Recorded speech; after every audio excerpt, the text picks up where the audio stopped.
Apocalipse capítulo 2, verso de número 8 em diante, lemos assim. Ao anjo da igreja em Esmirna, escreve: estas coisas diz o primeiro e o último, que esteve morto e tornou a viver. Conheço a tua tribulação, a tua pobreza, mas tu és rico, e a blasfêmia dos que a si mesmos se declaram judeus e não são, sendo antes sinagoga de Satanás. Não temas as coisas que tens de sofrer. Eis que o diabo está para lançar em prisão alguns dentre vós, para ser dispostos à prova, e tereis tribulação de 10 dias. Sê fiel até a morte, e dar-te-ei a coroa da vida. Quem tem ouvidos, ouça o que o Espírito diz às igrejas. O vencedor de modo nenhum sofrerá o dano da segunda morte. Amém, meus irmãos? Meus queridos, nós estamos numa série de mensagens nas 7 igrejas do livro de Apocalipse. O Senhor nos deu essa direção no seguinte contexto. Tem alguns anos, meus irmãos, que nós estamos orando para que a gente como igreja, a nossa igreja, ela se torne a igreja dos sonhos de Jesus. Que no decorrer desses quase 2000 anos de história da igreja, de tanta coisa que foi sendo acumulada, das modinhas da nossa geração, das modinhas de 200 anos atrás, que as pessoas continuam com ela, e de tanta coisa que foi sendo acumulada ao longo da história da igreja, que a gente consiga se desintoxicar de tudo aquilo que não tem nada a ver com ele, e que a gente se apegue totalmente à essência, de tal forma que um dia Jesus possa olhar para a nossa igreja trabalhando e dizer assim: é isso, finalmente alguém entendeu. É isso que eu sempre sonhei que uma igreja fosse.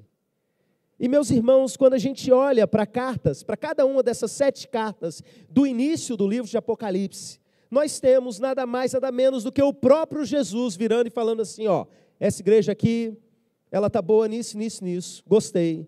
Mas ao mesmo tempo tem isso, isso, isso que eles estão fazendo, que ó, nada a ver, precisa parar com esse negócio aí.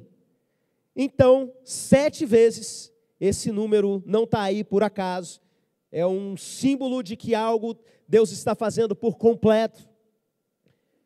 Se repetem mensagens específicas, cada uma delas, se repete no sentido de que acontece várias vezes, mas são mensagens específicas, a igrejas muito específicas. Só que ao mesmo tempo essas mensagens não servem só para uma igreja individualmente. Todas essas 7 igrejas receberam as 7 cartas. A gente percebe isso porque os conteúdos estão todos eles entrelaçados ao que é dito no primeiro capítulo de Apocalipse. E ao mesmo tempo, meus irmãos, ao final de cada uma dessas cartas, Jesus diz: quem tem ouvidos, ouça o que o Espírito diz às igrejas. Não se trata de algo específico para a igreja de Esmirna, isso é sobre a sua vida. Quando a gente fala de igreja, nós não estamos falando de uma instituição, nós não estamos falando de uma estrutura física, nós estamos falando de pessoas. Olha ao seu redor, você está vendo uma igreja reunida, essas pessoas que estão aqui.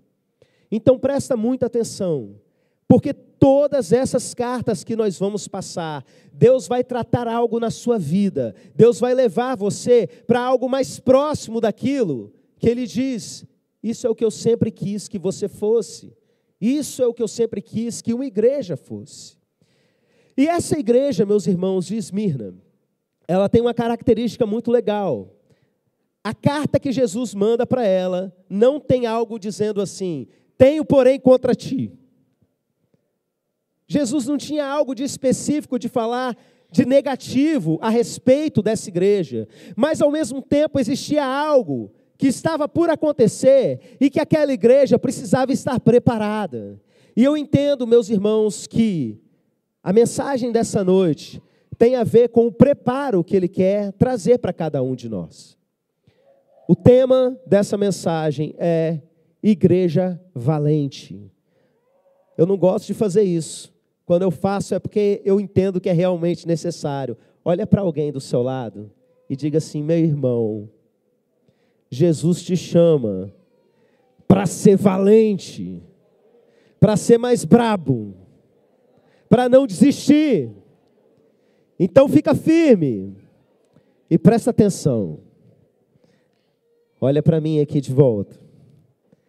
Jesus começa se apresentando para essa igreja. Todas as cartas ele começa se apresentando. Mas nessa apresentação ele já diz algo para a gente que tem tudo a ver com o restante da carta. Está tudo interligado, o sentido de cada uma dessas coisas. Ele diz assim: estas coisas diz o primeiro e o último, que esteve morto e tornou a viver. Jesus, aquele que anda no meio das igrejas, como a gente aprendeu lá na outra mensagem, cada vez vai se apresentar, e dessa vez ele diz assim: ei, eu sou o primeiro e o último, o que estava morto, mas voltou a viver. Essa apresentação de Jesus é importante para a gente entender a nossa relação com a nossa própria morte. Porque Jesus aqui é retratado como um ser extremamente vitorioso. Ele não é simplesmente um personagem histórico que viveu nessa época aqui, né, há décadas atrás, ou para a gente, há séculos atrás, ou 2000 anos atrás. Ele é o primeiro e o último. É aquele que sempre existiu, porque ele é o próprio Deus. E mesmo quando ele se esvaziou de sua glória, e se fez por um tempo menor do que os anjos, nascendo como um bebezinho, meus irmãos, ele ainda era o próprio Deus. Ele foi pregado numa cruz, ele morreu, como nós seres humanos também passamos por isso. Mas tem um detalhe, ele venceu a morte. Ele não é aquela figura como a gente canta, né? Ele não está lá pendurado numa cruz, ele não é aquela figura sofrendo, meus irmãos. Quando ele aparece para João no início do livro de Apocalipse, ele aparece na sua versão glorificada, o Cristo ressurreto, pés de latão reluzente, fogo saindo dos seus olhos, da sua boca sai uma espada. Você sabe o que é isso? São todas figuras de poder. São figuras que mostram um ser vitorioso, o mais poderoso que existe, aquele que venceu inclusive a morte. Ele não é mais um bebê na manjedoura, nem um homem pregado na cruz. Ele morreu, ressuscitou, não ficará no céu para sempre. Ele vem buscar a gente. De cara, meus irmãos, a apresentação de Jesus é: ei, eu sou aquele que venceu a morte. E essa apresentação é para que a igreja receba bem, com fé, o que vem pela frente. O verso seguinte diz assim: conheço a tua tribulação, a tua pobreza, mas tu és rico. E a blasfêmia dos que a si mesmos se declaram judeus e não são, sendo antes sinagoga de Satanás. Aquela igreja estava sofrendo. E esse Jesus poderoso, andando no meio dela, queria deixar essa igreja muito ciente: eu sei o que está acontecendo, eu não me perdi do que está acontecendo por aí, eu não esqueci de vocês. Aquela igreja vinha passando por grande perseguição, grande pressão, grande sofrimento, inclusive pobreza financeira mesmo. E meus irmãos, uma das coisas mais terríveis que a gente sofre como igreja, não é a perseguição que vem de fora, é quando pessoas que se dizem de Deus começam a atacar a gente. Irmãos, me sobe o sangue, sabe? Eu fico nervoso quando eu vejo crente perseguindo crente. Crente indo para a internet, para falar mal dos próprios irmãos, para desfazer muitas vezes o trabalho da nossa igreja. Não vai lá atrás dos perdidos como a gente está indo. Não vai pregar o evangelho para quem está lá no mundo, mas vai pescar no aquário alheio, não é assim? E tudo que a igreja faz, dá um jeitinho de dar uma cutucada, de falar mal com um, de falar mal com o outro, de alguma maneira para tentar desestabilizar. Muitas pessoas que se reúnem hoje em igrejas, meus irmãos, dizem estar servindo a Deus, mas na verdade estão servindo ao diabo. Jesus está falando a respeito de um caso desses. Dizem ser judeus, mas Deus sabe que eles não são. São a sinagoga de Satanás. O próprio Satanás está feliz com aquilo que eles estão fazendo. E aí, meus irmãos, o povo estava ali debaixo de perseguição, perseguido por esse povo ruim. E para piorar a situação, numa pobreza terrível. E Jesus vira para eles e fala assim: eu conheço a sua pobreza, mas olha, vocês são ricos. E você precisa prestar atenção nisso. Eu fico imaginando a cena. Essa igreja, numa pobreza que só, um com fome, o outro também, dividindo o pãozinho no meio. E de repente chega aquela mensagem, aquela palavra, ó, eu conheço a pobreza de vocês, mas eu quero dizer para vocês que vocês são ricos. Porque Jesus tinha ensinado para a gente não ajuntar tesouros na terra, mas ajuntar tesouros no céu. Então ele estava lá olhando eles daquela forma e ao mesmo tempo conhecendo a realidade espiritual. Aquele que está assentado no trono, de repente olhava, olha ali, os irmãos da igreja de Esmirna estão só aumentando a conta deles. Você já ficou assim, olhando sua conta bancária? Meu Deus, quanto é que tem? Ai, será que vai dar para eu pagar aquilo? A gente deve ter algo semelhante assim lá no céu, sabia? Tem tesouros no céu que a gente está acumulando com o passar do tempo, do nosso trabalho aqui na terra. Uma vez um jovem rico chegou e abordou Jesus. Jesus virou para ele e falou assim: olha, vende tudo que você tem, dá para os pobres, se você quer ser perfeito, e você vai ajuntar um tesouro no céu. Ele gostava muito dos tesouros da terra, não estava nem aí para os tesouros do céu, ficou com os tesouros da terra, como muita gente está fazendo, correndo atrás dos tesouros da terra e abandonando os tesouros do céu. Mas Jesus mandou a gente fazer o contrário. E assim, meus irmãos, nós temos muitos exemplos nas Escrituras, de pessoas que aqui nessa terra não tinham nada, mas algo muito grandioso aguarda por eles. Essa igreja, Jesus olhou para ela e disse assim: vocês são ricos. Quanto será que está a sua riqueza no céu nesse momento? É legal a gente pensar nisso, sabe? Porque às vezes se a gente for olhar para a nossa riqueza na terra, para a quantidade de dificuldade que a gente tem, de conta para pagar, e de contas que vêm que a gente não esperava, e de repente vem um filho, fica doente, você precisa gastar com remédio, precisa gastar com isso, com aquilo, e você olha, não tem para onde tirar. E olha, aquele que esteve morto e reviveu, conhece o que você está passando. E ele olha não simplesmente para aquilo que a gente tem aqui. Quanto é que você tem na presença de Deus? A igreja de Esmirna, o próprio Jesus virou e disse assim: vocês são ricos. Olha para o seu irmão e pergunta: você é rico? Esse é um tipo de riqueza que não dá para você pedir emprestado. Mas ainda dá tempo de você fazer alguma coisa a respeito. E o verso seguinte, meus irmãos, a notícia não melhora.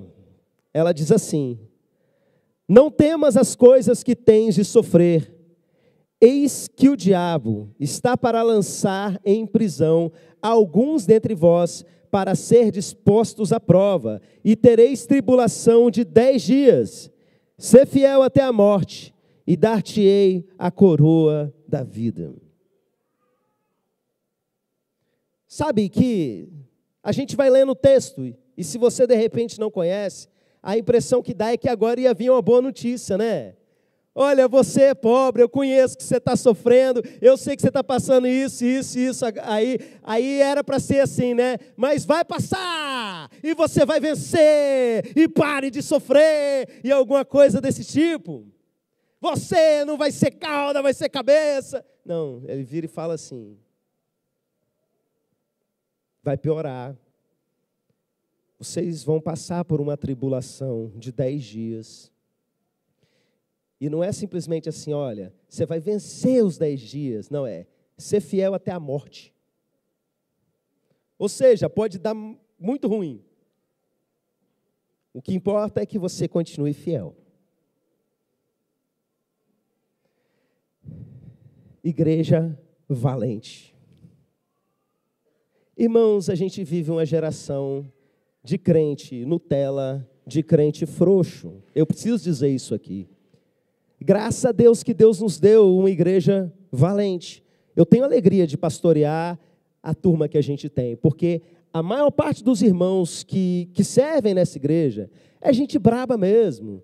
É gente que não tem frescura de entrar num barquinho, no meio da bacia amazônica, um barquinho enchendo d'água, né? Fantasiado com um cabeção e para ganhar criança para Jesus. É gente que não tem medo de sair debaixo de chuva para ir para uma célula, para ganhar alguém para Jesus, para orar uns pelos outros. É um povo brabo. E eu estou feliz por isso. Eu tenho certeza que tem muita gente rica aqui no nosso meio. Mas eu preciso dizer que por conta do tempo que a gente vive, de pessoas muito com os olhos nas coisas lá de fora, preocupados com a carreira, com isso, com aquilo outro. Nós, como geração, de uma maneira geral, muitas igrejas, e parte inclusive da nossa, é de gente Nutella. Você entende essa palavra, né? Os mais novos entendem com facilidade a dicotomia raiz e Nutella, né? De gente fresca. E a gente precisa entender para onde Deus está nos levando. E para você entender bem essa parte da mensagem, eu quero retomar um aspecto da mensagem do primeiro dia, quando eu falei a respeito, muito brevemente, sobre alinhamento profético. Eu contei para os irmãos que, antes de começar e pregar aquela primeira mensagem, eu fui pregar numa igreja aqui no bairro, aniversário de uma igreja, e quando no final eu me sentei ali com o casal que pastoreia aquela igreja, e a pastora virou para mim e falou assim: semana que vem nós estaremos começando, pastor, uma série de mensagens no livro de Apocalipse. Aí eu comecei a dar risada. Na nossa igreja também. A gente vai começar semana que vem uma série de mensagens sobre as igrejas do Apocalipse. E meus irmãos, eu dou risada porque eu acho o máximo ver o que Deus está fazendo, mas é algo que eu conheço há muitos anos. Porque Deus está falando as mesmas coisas para as mesmas igrejas. Essa semana eu participei de um congresso de missões da AMES. Vários projetos, né, do Instituto Águas Vivas, do Grupo Forte Level, fazendo missões principalmente no sertão. E eu tive a oportunidade ali de ouvir pastores de denominações e tendências bem diferentes, desde pentecostal raiz até presbiteriano. E olha que coisa legal, meus irmãos. Eles estavam falando a mesma linguagem. Eu preguei recentemente em Apocalipse 2, carta à igreja em Éfeso. E um pastor foi lá pela manhã, abriu a Bíblia, abra a sua Bíblia em Apocalipse capítulo 2, e mandou a gente ler a carta à igreja em Éfeso, e pregou em cima daquilo. Chegou o outro da tarde, não tinha visto o que aquele tinha pregado. Mandou abrir no capítulo 2 de Apocalipse, e a gente leu de novo carta à igreja em Éfeso, e pregou a mesma coisa, que era a mesma coisa que eu tinha pregado aqui. E de repente eles começam a falar sobre a unidade das igrejas. Coisas assim muito corriqueiras para nós aqui dentro, sabe? E chegou um momento que a irmã Lutiesca virou para mim e falou assim: o pastor vai pensar que eu fico anotando as coisas que você fala na igreja para poder passar para eles, porque era muito igual. Irmãos, eu vi presbiteriano, sabe? De uma das maiores, mais respeitadas igrejas presbiterianas do Brasil, virar para os assembleianos que estavam lá e falar assim: vocês nasceram de um avivamento, reconhecendo a Rua Azusa como avivamento. E virando para eles e falando assim: a maior parte dos assembleianos perderam essa raiz, voltem para o avivamento. É arrepiante, meus irmãos. Isso, para quem não entende o contexto, sabe, das brigas teológicas por trás e tudo isso, talvez não sinta o impacto. Por que eu estou contando isso para os irmãos? Irmãos, existe um alinhamento acontecendo. Deus está falando a mesma coisa para as suas igrejas, e quem tem ouvidos, ouça o que o Espírito diz às igrejas. Quem não está recebendo esse avivamento, esse alinhamento profético?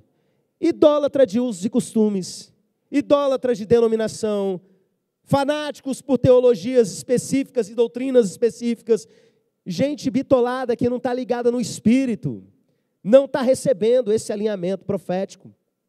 Mas o restante, meus irmãos, Tem uma frase do Luiz Hermínio que eu gosto muito, que ele diz: quem está indo para o mesmo lugar, se encontra no caminho. E por que eu estou contando isso tudo para vocês? Para falar de ser fiel até a morte. Vou falar para vocês.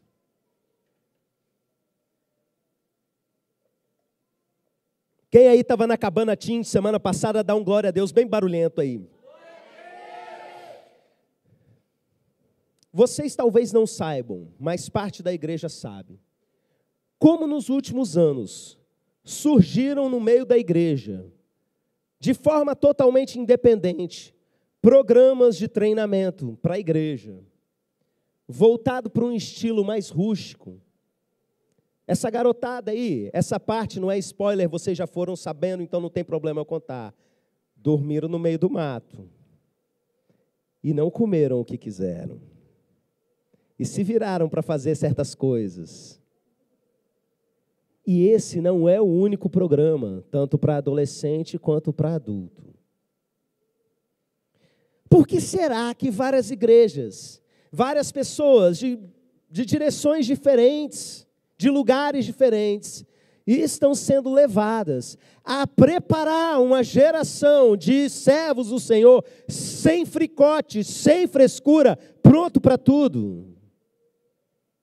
Eu vou dizer para vocês, tem algo de muito pesado se aproximando, algo de muito difícil. E Deus não quer você frescurento, Nutella, preocupado com a vida lá fora simplesmente, correndo atrás dos tesouros desse mundo. Deus quer uma igreja preparada para aquilo que está por vir. Irmãos, quando eu estava preparando essa mensagem, eu me lembrei que há alguns anos atrás eu preguei nesse mesmo texto, e eu fui lá no meu canal no YouTube, e tive a curiosidade, eu fiz algo que normalmente eu não faço. Eu ouvi eu mesmo pregando no texto que eu ia pregar. E foi muito interessante, meus irmãos, porque é uma mensagem que se chama Até a Morte. Ela foi pregada na semana de primícias do ano de 2020, antes da pandemia do Covid-19 começar. E quando eu comecei a falar a respeito disso, de que, olha, vem uma tribulação de 10 dias e tal, e eu comecei a aplicar isso ao que a gente estava vivendo, e a esse discernimento profético que vinha de várias pregações, Deus ensinando a gente a ser forte nas nossas emoções, Deus ensinando sobre o Consolador. Em cima desse texto, quando acabou a mensagem, pastor Osias pediu um microfone. E é lógico que eu dei o microfone para o nosso pastor. E ele virou e ele contou. Ali estava bem juntinho dele, deve se lembrar bem desse momento. De uma visão que ele teve no culto do dia anterior. Irmãos, pastor Osias tendo visão. Jesus está voltando. Só não vê quem não quer. É uma boa notícia, tá? Porque vossos velhos terão sonhos, vossos jovens terão visões. Significa que está jovem ainda, tá vendo?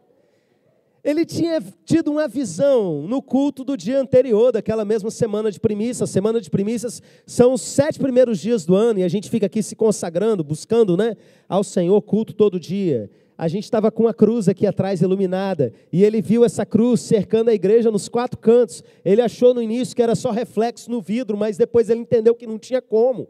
E ele entendeu o que Deus estava mostrando. E aí, quando eu terminei de pregar aquela mensagem, ele pegou e tem lá a gravação da fala dele. É engraçado a gente ver isso, depois que já passou, né?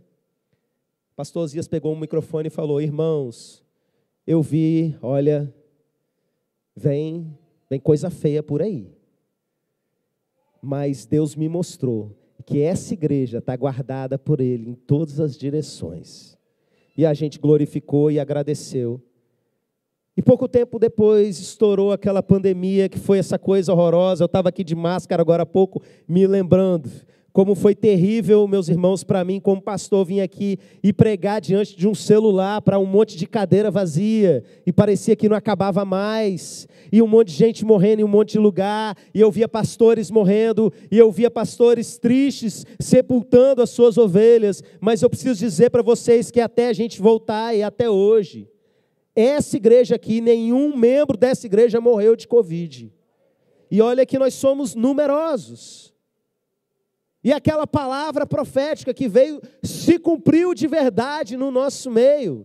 Teve gente que quase foi e voltou, né? Irmão Miguel chegou lá na beirinha, irmã Andressa do Fernando quase que foi embora, não é? E está conosco. E meus irmãos, ouvindo essa palavra, entendendo o que Deus estava falando, mais uma vez reforça isso no meu coração. Deus avisou antes, certamente Ele não fará nada, está lá no livro de Amós, sem antes avisar os seus servos, os profetas.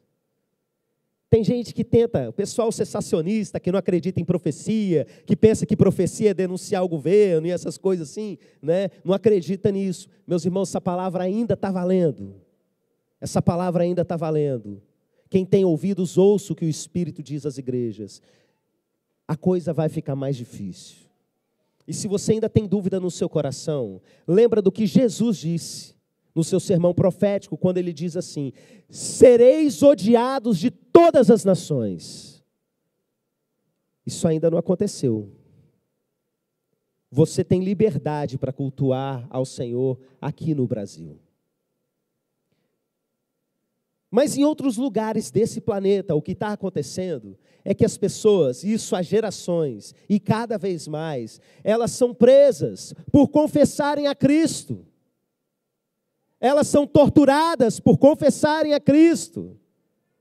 Elas são maltratadas de todas as formas, têm os seus filhos mortos na frente delas. Irmãos, na época que eu preguei essa mensagem, ouvindo lá, naquela semana o Estado Islâmico tinha decapitado uma porção de crente. E a questão é sempre a mesma: nega Jesus? Não. Fala que só Alá é Deus, Maomé é o seu profeta. E nega o seu Cristo? Não. Corta o pescoço da pessoa na frente da câmera e levanta a cabeça. Esses vídeos rodaram o mundo inteiro. E essas coisas, meus irmãos, continuam acontecendo.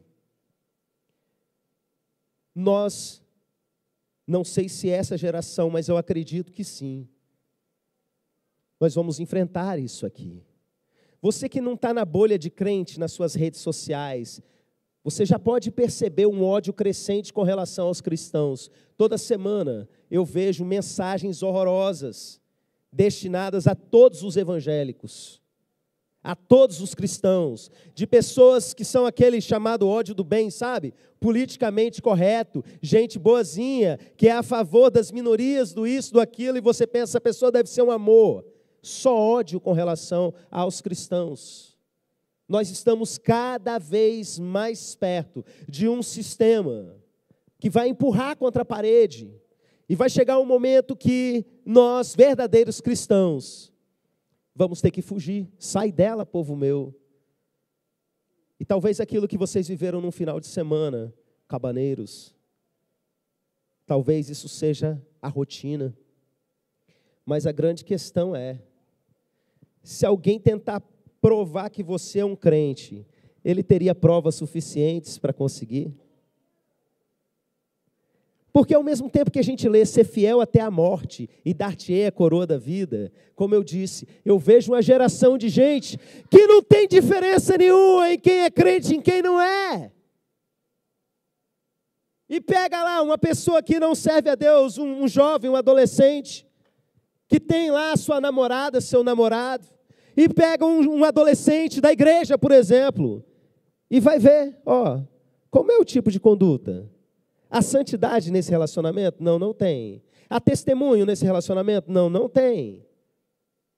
E começa a pegar como é a dedicação dessa pessoa que trabalha nesse setor, de uma pessoa que é crente, de uma pessoa que não é crente. E não tem diferença nenhuma. Tem uns que vão poder dizer, ai, graças a Deus, não vamos prender não, nem na igreja eu vou mais. Infelizmente, essa é a situação de muitos da nossa geração. Ser fiel até a morte. Credo, pastor, parece uma coisa cruel. Não, não é, presta atenção. Jesus venceu a morte. A gente não vive com relação às coisas desse mundo. A gente não vive em função das promessas, das posses, das conquistas desse planeta que nós estamos botando o pé hoje. Tudo isso aqui é transitório, meus irmãos. A nossa vida tem a ver com eternidade. E quem nasceu de novo precisa saber disso. Se você vive uma vida focada nas coisas dessa terra, você ainda não entendeu a sua natureza. Você é um ser eterno, não é sobre os dias que você está vivendo. Vão apertar você, vão fazer você sofrer, seja fiel. Vão matar você, amém, não é o fim da história. O fim da história está no verso seguinte. Igreja valente. Lemos assim: quem tem ouvidos ouça o que o Espírito diz às igrejas. O vencedor, de modo nenhum, sofrerá o dano da segunda morte.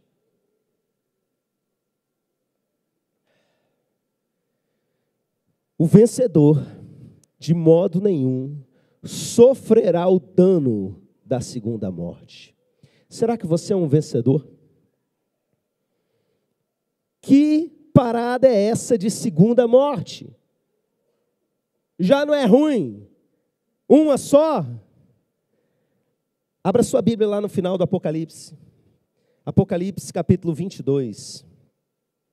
Nós vamos ler a partir do verso número 5.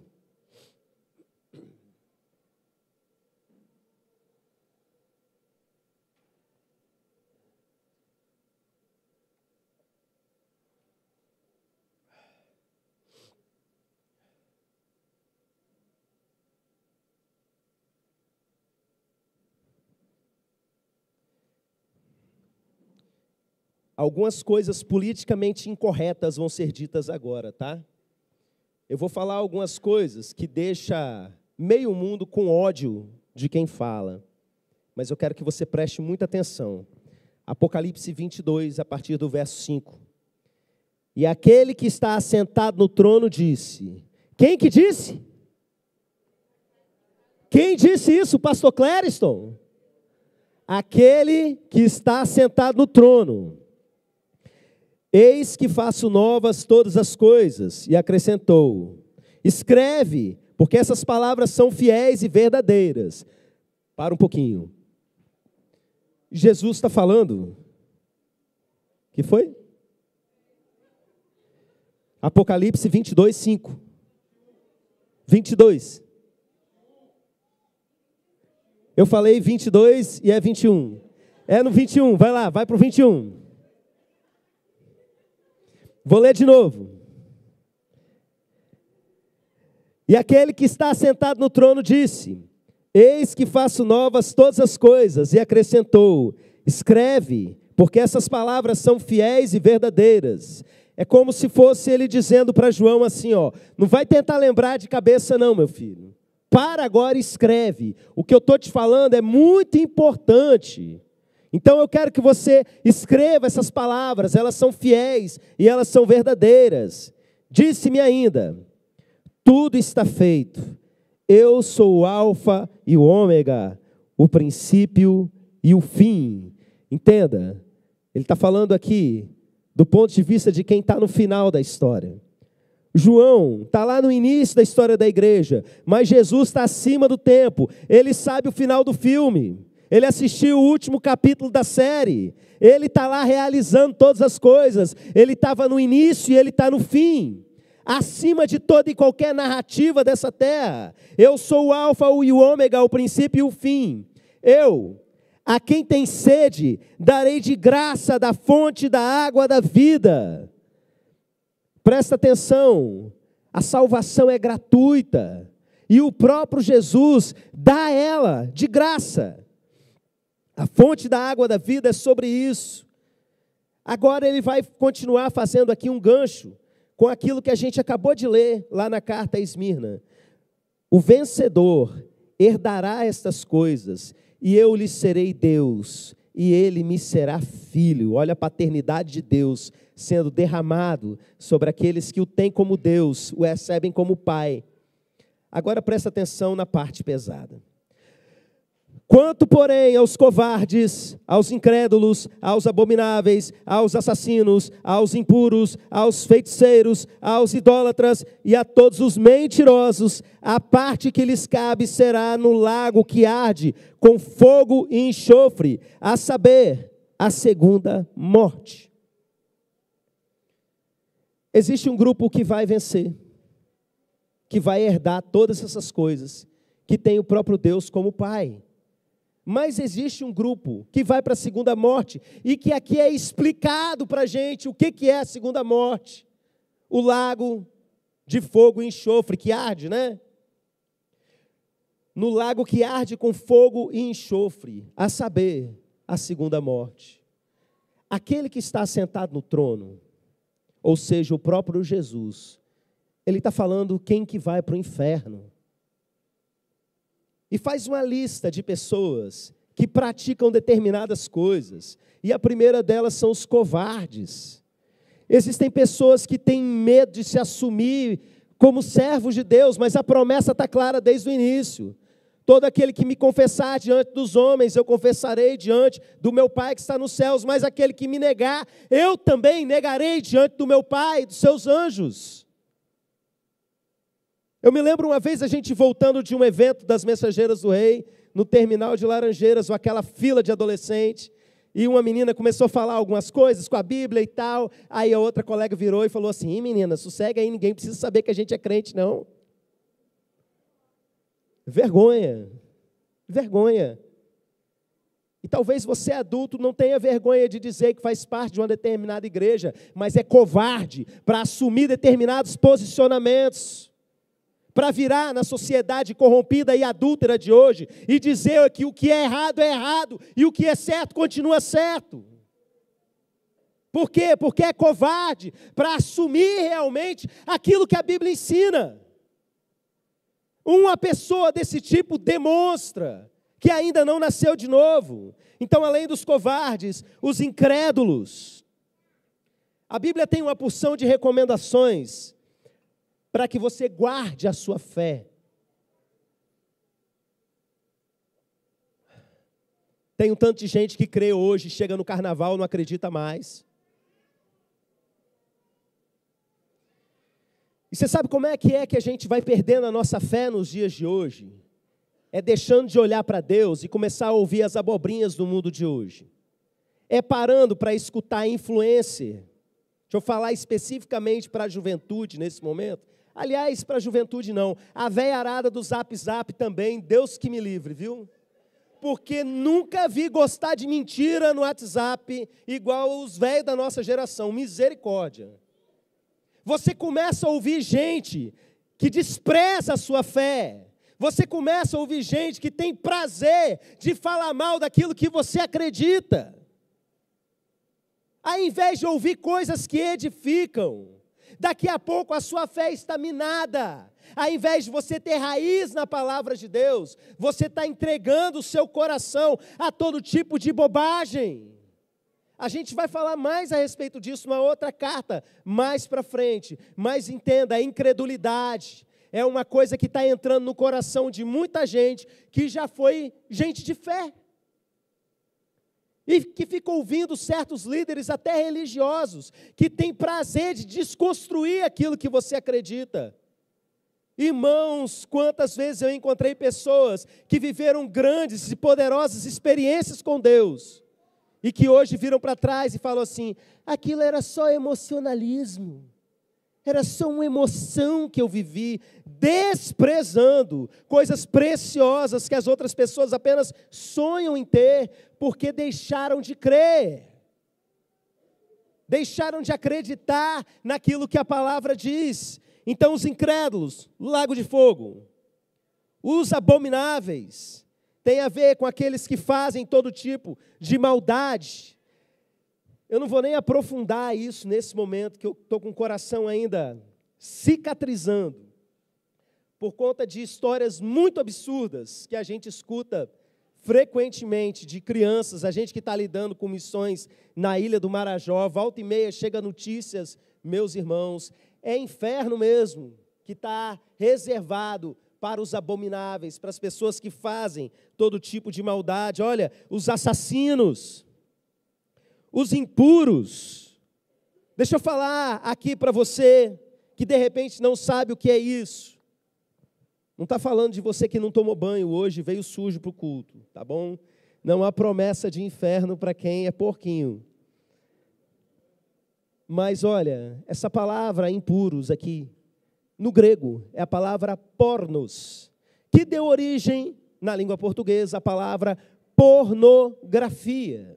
E essa é uma palavra muito geral, que abraçava várias outras coisas e práticas sexuais consideradas ilícitas naquele período por aquelas pessoas. E tudo isso era resumido numa palavra só, como, por exemplo, pessoas que fazem sexo sem estarem casados. Ah, juntamos, é namorado, é noivo, é não sei o quê. Homossexualidade, vixe, pastor. Mas está falando na Bíblia. Quem está falando é aquele que está sentado no trono. Você vai encontrar gente que não ama os homossexuais, torcendo a Bíblia para dizer que ela não está dizendo isso. Torcendo para dizer que pornos não quer dizer isso. Mas é mentira. Nós que amamos os homossexuais, nós ensinamos o que a Bíblia diz. É pecado como qualquer uma dessas outras coisas. Adultério, irmãos, a gente vive numa cultura de adultério que está uma coisa cada vez mais descarada. Eu me surpreendo como no meio do povo de Deus essas coisas são tão relativizadas. E de repente quem está casado não está mais, vai ver a história, são as piores possíveis e de gente que estava todo dia na igreja. Alguma coisa está de muito errado. E o texto segue.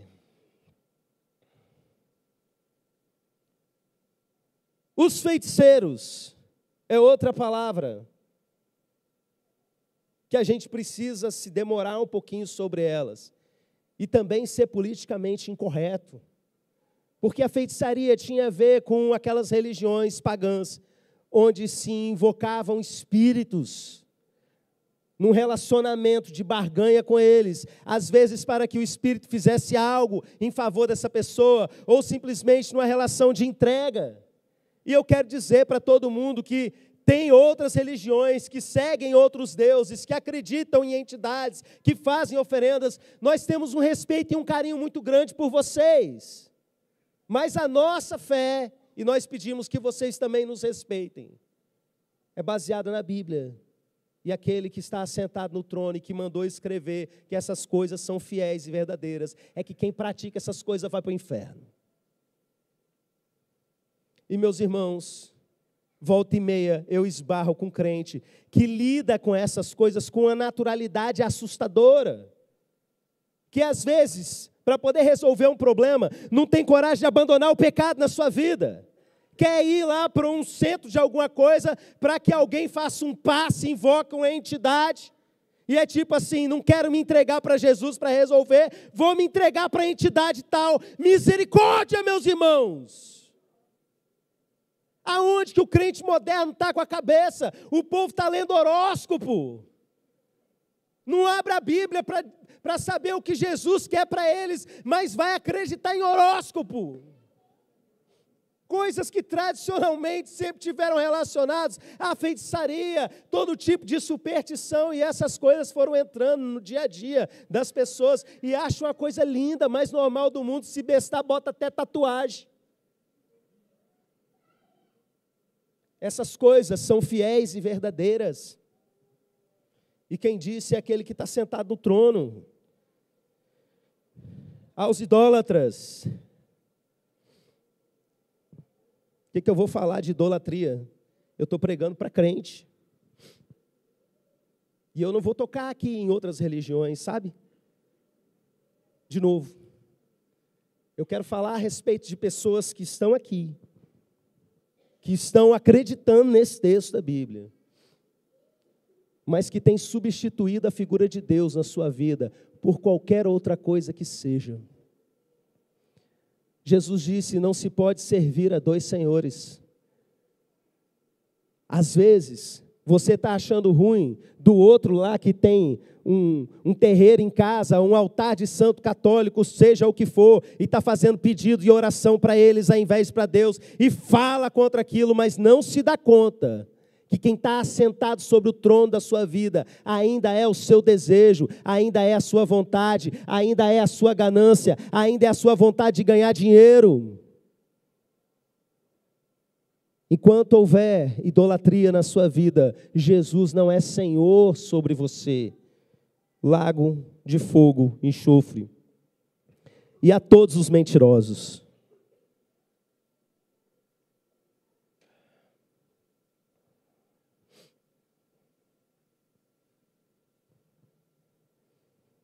Eu convivo com crente diariamente. Houve um tempo que eu trabalhava como professor e era pastor. Chegou um momento que eu não dei mais conta, né? A igreja estava crescendo muito e eu não tinha condições, estava ficando doente direto, e Deus mostrou que eu devia deixar a escola.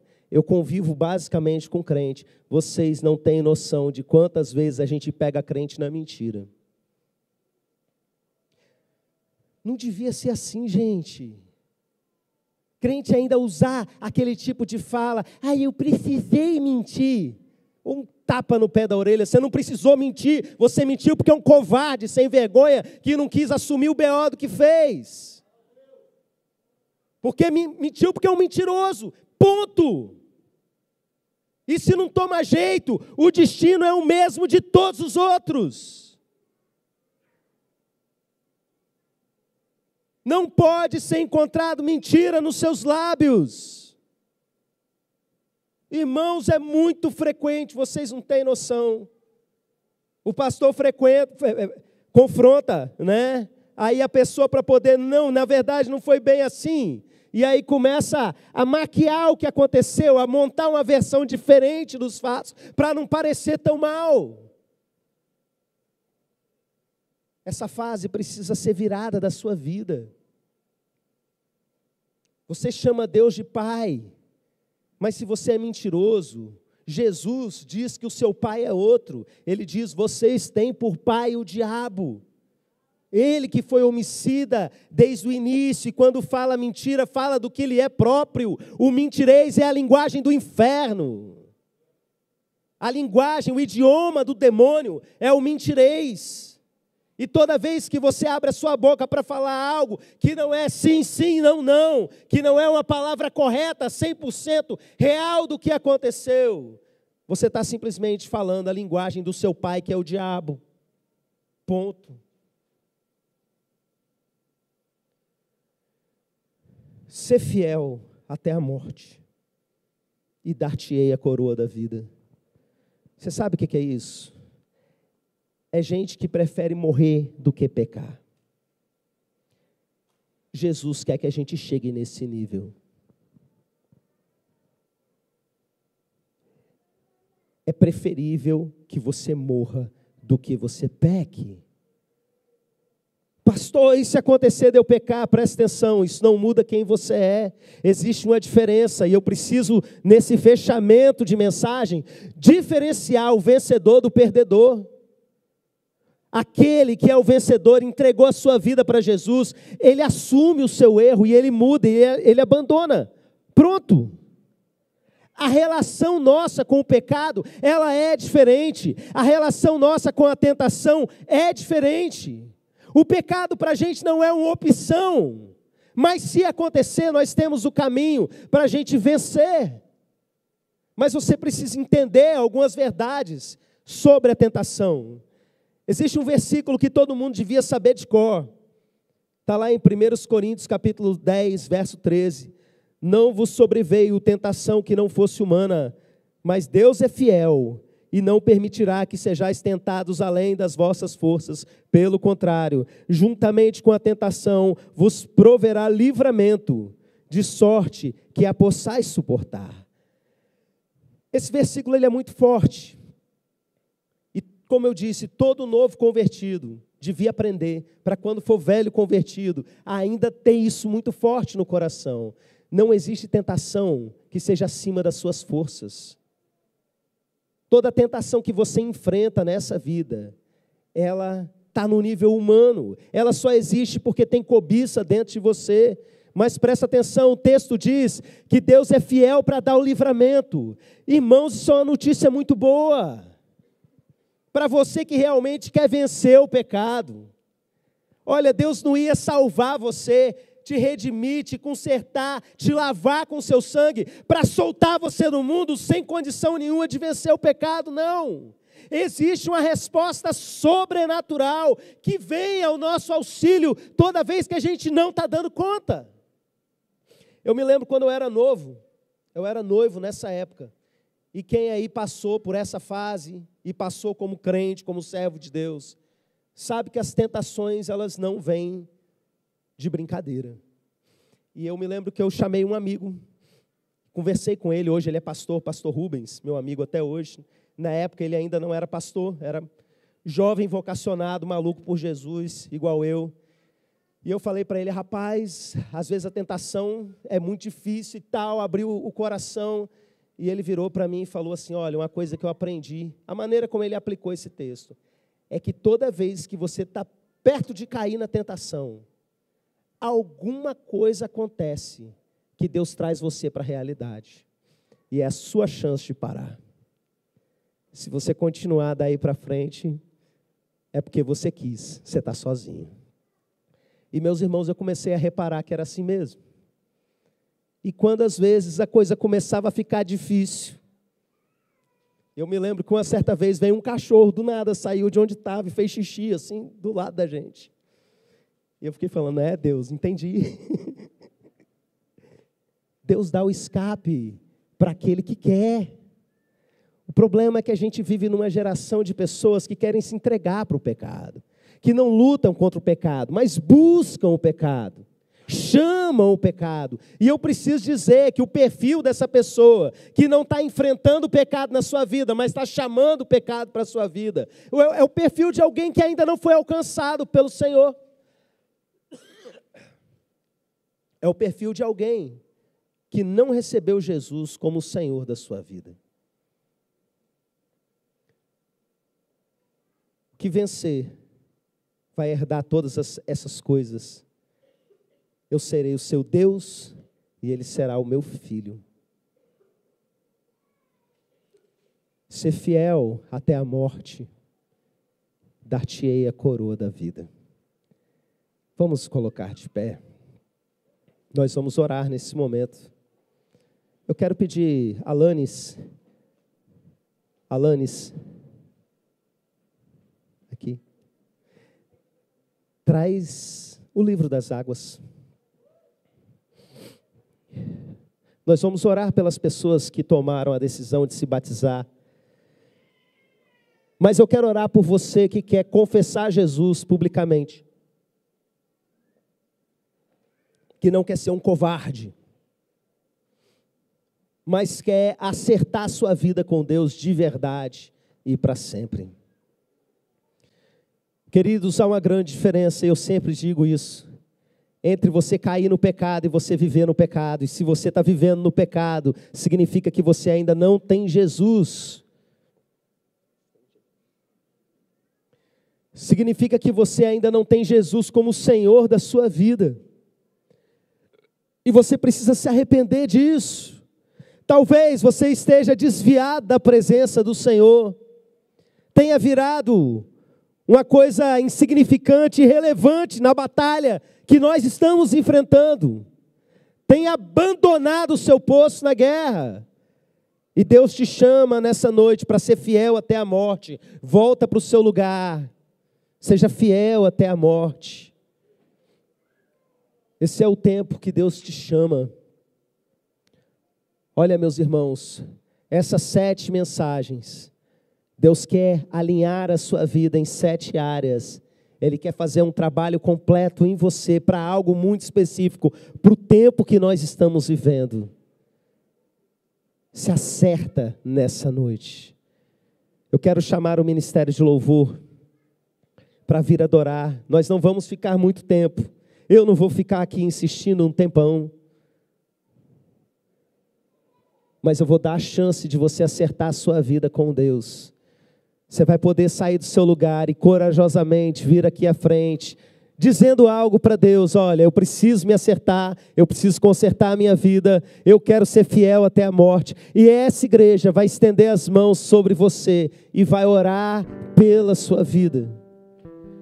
Você que nos acompanha à distância, da mesma maneira, se quiser colocar aí a sua decisão também, nos comentários da live, nós vamos orar pela sua vida. Amém? Feche os olhos, igreja.